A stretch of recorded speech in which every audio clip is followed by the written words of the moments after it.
The 1960s, the heyday of pop music, when every band was fantastic and all the songs majestic. Break on through to the other side. Break on through to the other side. The decade of Hey Jude, Respect,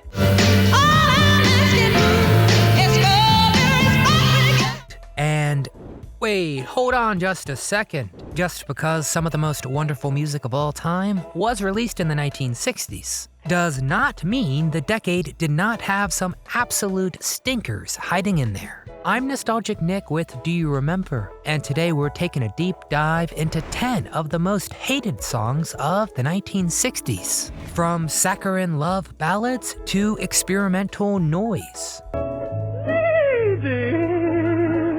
All of these tunes have one thing in common: they stink.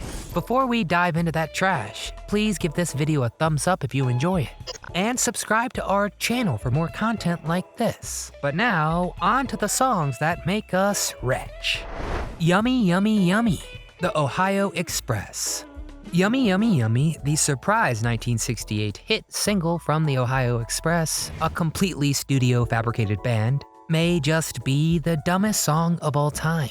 I mean, check out the lyrics. Yummy, yummy, yummy, I got love in my tummy, and I feel like lovin' you. Okay, so what does that mean? What is that love in your belly and is apparently so delicious? Do you need me to call a doctor? But honestly, what makes Yummy, Yummy, Yummy even worse is that it's so damn catchy. Oh, love, I won't let you go.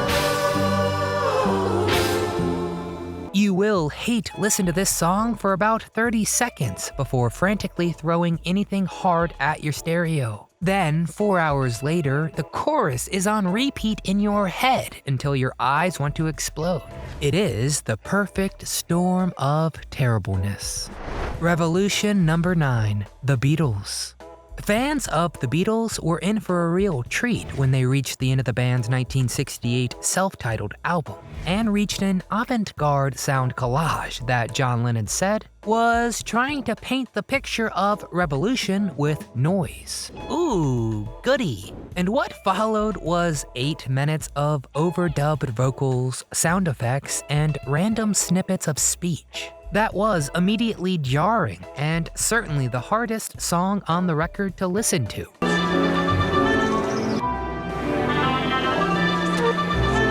So, is it art masterpiece or masturbatory indulgence? I think the answer is obvious. Young Girl, Gary Puckett. Oh good, a song called Young Girl. I bet you can see where this is going.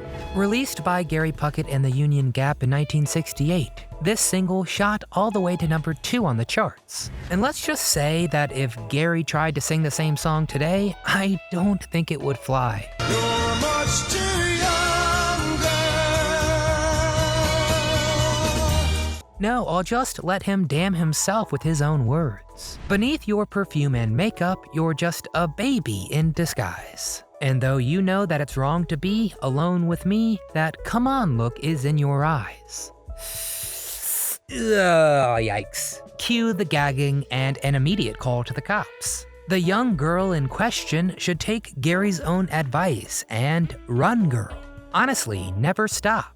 And look, I know this was some of yours favorite song back in the day. And that's okay, because you did not write it. Cherish the Association. If there was a poster child for terrible, syrupy soft pop that everyone associates with the 70s, then Cherish the Association's 1966 #1 single would absolutely be it, perfecting the genre that would explode half a decade later. Cherish is the word I use to describe. The Association manages to make you pity, loathe, and want to slap them all within the space of 3.5 interminable minutes. I mean, the word cherish is slightly creepy and not something I want a potential lover to keep whispering to me. I mean, come on, the band repeats the line a lot. It all just comes off as slightly stalkerish in the end. And we all cherish the moment that song finally stops. Speedy Gonzalez, Pat Boone. You know what's one thing from 60s pop music that I'm very glad has disappeared? casual racism, Hey, Rosita, I have to go shopping downtown for my motor. which thankfully has been almost completely banished from the airwaves today. But times were different in 1962 when Pat Boone released the song Speedy Gonzalez. And safe to say, the song has not aged well.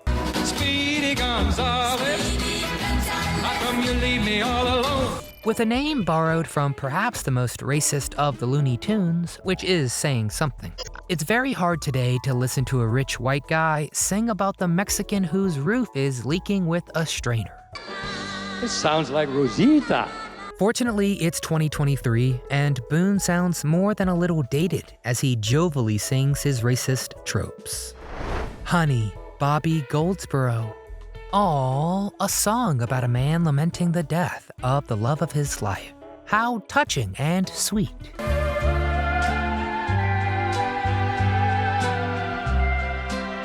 But not so fast, cause dig a bit deeper in Bobby Goldsboro's 1968 hit, and things start to get dark very quickly.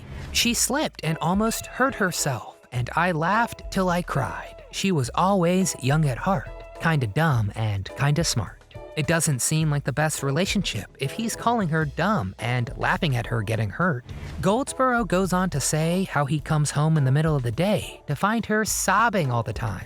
Now that doesn't sound too happy. It kinda sounds like the poor young lady did herself in just to escape her abusive partner. And this is all wrapped up in the most saccharine packaging possible. How romantic. They're coming to take me away, ha ha. Napoleon XIV. A slow descent into madness is the best way to describe both 1966's novelty hit, They're Coming to Take Me Away, haha, and how anyone listening to the song begins to feel almost immediately. Oh, hee hee, ha ha, to the happy home with trees and flowers and chirping birds and... Sung by Napoleon XIV, the pseudonym of a record producer named Jerry Samuels. The song is about a man who claims the reason that he has gone insane is that his lover has abandoned him, with a stilted march and bizarre sound effects. The song is jarring and instantly makes you feel uncomfortable, seeming to belong more in a circus from hell than a normal person's living room. And if you want to take a further dive into insanity, check out the song's B-side, which is just the song played in reverse and appropriately titled, Yawa am a cat, Ot gimmick Uriet, which honestly might be better than side A. Tiptoe Through the Tulips with Me, Tiny Tim. When Bob Dylan says no one knew more about old music than Tiny Tim, he knew all the old songs that only existed as sheet music. That is some pretty high praise indeed. But unfortunately for the world at large, maybe some of those old songs should have stayed as sheet music. Because what Tiny Tim is primarily known for now is this travesty of a song, Tiptoe Through the Tulips with Me. The song itself is nice, with a pleasant melody, and Tim's ukulele playing is lovely. But then he starts to sing.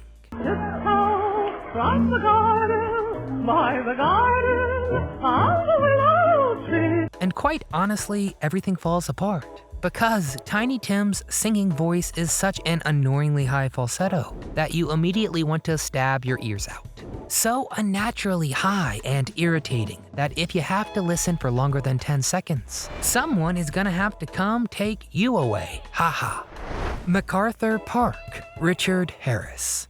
The cloyingly saccharine dumb of Richard Harris's 1968 hit. And I used saccharine quite literally, as Harris uses a cake as an inept metaphor for his love life in the song. I don't think that I can take it, 'cause it took so long to bake it. MacArthur's Park is melting in the dark, all the sweet green icing flowing down. Someone left the cake out in the rain. I don't think that I can take it, 'cause it took so long to bake it, and I'll never have that recipe again. Woof, that's not great. Harris even mispronounces MacArthur Park as MacArthur's Park throughout the entire song, which just adds insult to dumb injury. There they are. 10 of the most hated songs of the 1960s. And yes, I know we picked very popular songs, because it's not fun to do a list of songs you never heard of. So now it's your turn. Get in the comments and tell us, did you hate any of these songs? Did you love any of these songs? Thank you so much for watching, and give this video a thumbs up if you want to show support. Subscribe to our channel for more throwback content like this. But from all of us here at Do You Remember, we want to thank you for watching.